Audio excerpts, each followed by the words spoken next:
10 सालों की anti incumbency के बाद भारतीय जनता पार्टी ने जबरदस्त तरीके से हरियाणा को जीत लिया है। इस हरियाणा चुनाव में पीएम नरेंद्र मोदी से लेकर राहुल गांधी तक तमाम दिग्गज नेता चुनावी प्रचार में उतरे थे।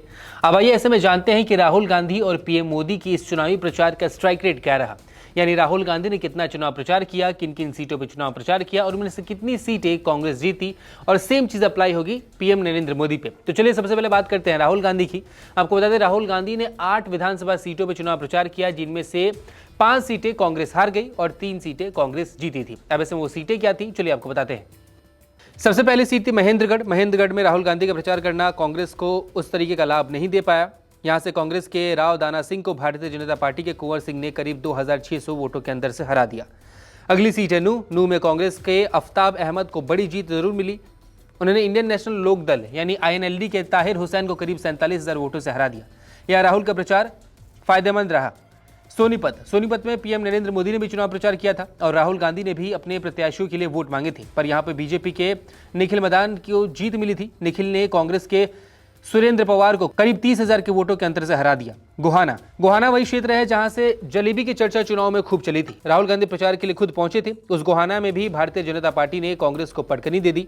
यहां बीजेपी के अरविंद शर्मा ने करीब 10,000 वोटों के अंतर से कांग्रेस के जगबीर सिंह मलिक को हरा दिया। कुरुक्षेत्र जिले के थानेसर विधानसभा में भी राहुल का प्रचार करना कांग्रेस को रास आया। यहां कांग्रेस के अशोक अरोरा ने भारतीय जनता पार्टी के सुभाष सुधा को करीब 3,000 वोटों के अंतर से हरा दिया। नारायणगढ़, राहुल गांधी ने जिस नारायणगढ़ सीट पर चुनाव प्रचार किया था, वहां से कांग्रेस की शैली चौधरी जीत गई थी। उन्होंने करीब 15,000 वोटों के अंतर से भारतीय जनता पार्टी के पवन सैनी को हरा दिया।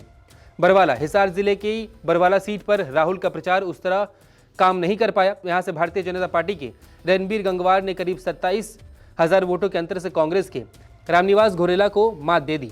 अंसांद, करनाल जिले के अंतर्गत आने वाली अंसांद सीट से ही राहुल गांधी ने चुनाव अभियान की शुरुआत की थी। बावजूद इसके यह सीट कांग्रेस नहीं जीत पाई। यहां से भारतीय जनता पार्टी के योगेंद्र सिंह राणा जीत हासिल किए।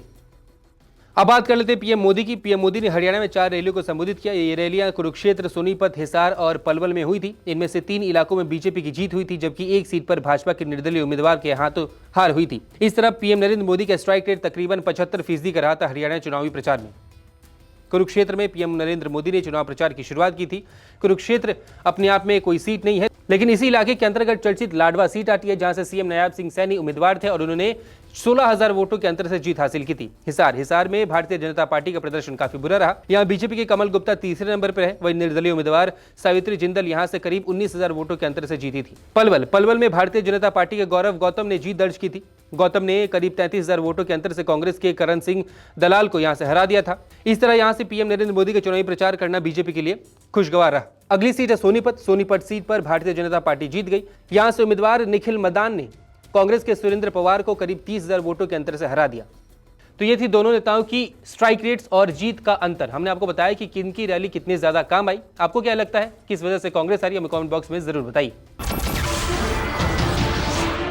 नमस्कार, मैं हूं मानक गुप्ता। अगर आपको हमारा ये वीडियो पसंद आया हो तो इसे लाइक और शेयर जरूर करें, और हाँ, हमें सब्सक्राइब और फॉलो करना ना भूलें, ताकि आप देश और दुनिया की कोई खबर मिस ना करें। तो जुड़े रहिए हमारे साथ और देखते रहिए News 24।